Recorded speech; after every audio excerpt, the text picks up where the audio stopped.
ہر طرف ration, ration کے تھیلے. بھائی غریبوں کی مدد ہو رہی ہے، بہت اچھی بات ہے، کرنی چاہیے.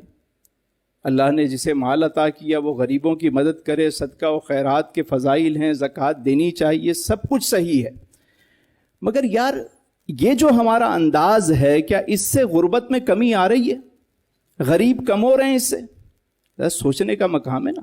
بھائی آپ کو بانٹنا ہے نا، آپ نے راشن کے لیے راشن کی خریداری کی، اسٹور لیا کرائے پہ، وہاں آپ نے گودام بنایا، مال اتارا، پیکنگ کی، ٹرکوں پہ لوڈ کیا، کسی جگہ اتارا، لائنیں بنائیں اور بانٹا وہاں پہ. اگر 10,000 روپے کا ایک تھیلا آپ نے دینا ہے، 5,000 کا ایک تھیلا دینا ہے، آپ اتنے انویلپ بنائیں، اس پہ لکھ دیں اس کے اوپر رمضان گفٹ ہے، یہ لکھیں. ایک تھیلا ہوگا، جا کے غریبوں کے گھروں میں ڈال دیں. کیا مدد نہیں ہو سکتی اس سے؟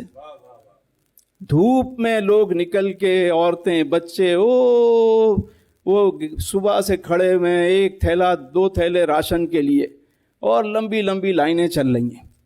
یہ طریقہ ہے کیا بانٹنے کا؟ کیا اس سے اچھا انداز نہیں ہو سکتا بانٹنے کا کہ آپ نے انویلپ بنائے، لوگوں کے گھروں میں خاموشی سے ڈالتے ہوئے چلے جائیں؟ ایک بندہ جائے، جا کے ڈال دے، آپ خود چلے جائیں، اپنے ہاتھوں سے دے دیں. سب سے پہلے آپ کے عزیز اقربا، رشتہ دار، ان کا حق ہے، پڑوسیوں کا حق ہے. اس کے بعد جو آپ سمجھتے ہیں ان کو دے دیں، مگر عزت سے دیں. صدقہ وہ اچھا کہ دائیں سے دو تو بائیں کو خبر نہ ہو. یہ تھوڑی ہے کہ اتنا بڑا بینر لگا دو آپ اور لمبی لمبی لائنیں، راشن بٹ رہا ہے جی، آئیے راشن لیجئے. اور اس میں وہ جو پیشہ ور بھکاری ہوتے ہیں، وہ سارا جمگٹا وہاں جمع ہو جاتا ہے.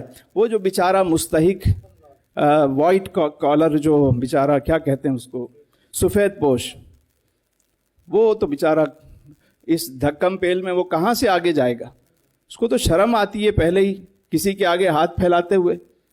ہم اسے لائنوں میں لگا دیتے ہیں، اور وہی پیشہ ور بھکاریوں کا ایک ہجوم ہوتا ہے. مجھے یاد ہے ہمارے بچپن میں جس علاقے میں ہم رہتے تھے، ایک غریب علاقہ تھا بچپن میں، وہاں لوگ راشن بانٹنے آتے تھے رمضان میں.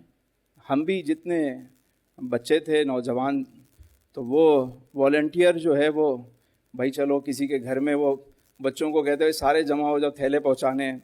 ہم بھی ظاہر نیک کام کا جذبہ تو شروع سے ہی تھا، تو اپنے دوستوں کو جمع کرتے. چلو، وہ ایک حاجی صاحب آتے، ان کے ساتھ ہم جب جاتے تو وہ غریب بستیوں میں جاتے تھے.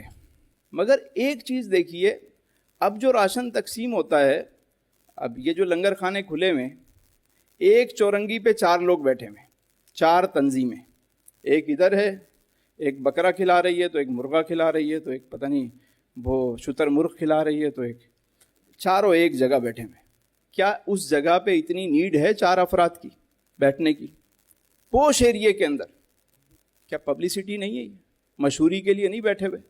ایک چورنگی پہ 6 لوگ بیٹھے ہوئے. کیوں بیٹھے ہو؟ 6 کی ضرورت ہے وہاں پہ. وہ بستی میں کیوں نہیں جاتے کہ جہاں واقعی مستحق لوگ رہتے ہیں، وہاں پہ راشن لنگر خانہ کیوں نہیں کھولتے؟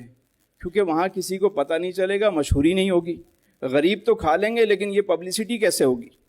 مطلب ہم قوم کو کس طرف لے کر چل پڑے ہیں. اور ایک بھیڑ چال ہے، بس ہر بندہ وہ اب ایک NGO بناتا ہے. اور تو وہ ہم حاجی صاحب کے ساتھ جاتے تھے بچپن میں. تو مجھے یاد ہے بابا جی، جب ہم کسی دروازے پہ نوک کرتے، کوئی بڑے صاحب آتے، کوئی بڑی بھی آتی، آ کے پوچھتی بھائی یہ زکوٰۃ کا مال ہے؟ ہم کہتے، وہ بتاتے ہاں زکوٰۃ کا مال ہے. یہ صدقہ ہے؟ بولا ہاں صدقہ ہے. بولا نہیں چاہیے. کیا کہتے تھے؟ نہیں چاہیے، جائیے. ہم دیکھتے کہ یار یہ جھوپڑی میں رہنے والا شخص ہے، انتہائی غریب ہے، لیکن اس کی خودداری تھی، نہیں چاہیے، لے جاؤ. آج آپ شہر کے چوک پہ کھڑے ہو جائیں اور بینر لگا دیں کہ یہ زکوٰۃ کا مال ہے، صدقے کا مال ہے، لوگ کپڑے اتار کے لے جاتے ہیں. حس ختم ہو گئی. ایک تنظیم کا مجھے پتا چلا، بولا میں گیا ایک علاقے میں، آصف بھائی کے علاقے میں گیا، تو وہ مجھے بتا رہے تھے کہ بھائی لاسٹ جو ہے وہ ہمارے یہاں 25 کروڑ روپے کا راشن بانٹا ایک تنظیم نے. تو میں نے کہا بڑی اچھی بات ہے، پھر تو غربت آپ کے یہاں ختم ہو گئی ہوگی. نہیں، اس سال اس سے ڈبل جو ہے وہ اپلیکیشن آ گئی. میں نے کہا 25 کروڑ روپے کا راشن بٹا ہے، اور کہہ رہے ہاں اس دفعہ اور زیادہ اپلیکیشن آ گئی ہمارے پاس. اگر اس 25 کروڑ روپے سے ایک انڈسٹری لگا دیتے آپ، چند فیکٹریاں لگا دیتے، پورا سال لوگوں کو روزگار بھی ملتا اور وہ اپنے پاؤں پہ بھی کھڑے ہو جاتے. یہ چھوٹے چھوٹے ان کو کوئی کاروبار کرا دیتے آپ. 25 کروڑ روپے ایک علاقے کے اندر بٹے ہیں. اور کیا صرف غربت صرف رمضان میں ہوتی ہے؟ پورا سال نہیں ہوتی. باقی 11 مہینے کیا کریں گے وہ؟ یار لوگوں کو پاؤں پہ کھڑا کرو.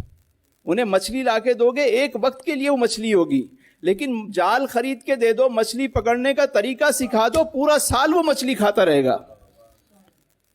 غربت ختم کرنے کے طریقے ہیں اگر کرنا چاہیں. میری گزارش ہے، نیک کام جتنی تنظیمیں کر رہی ہیں بہت اچھا کر رہی ہیں، لیکن اس کے طریقہ کار پہ ذرا غور کیجیے. اللہ کرے کہ دل میں اتر جائے میری بات.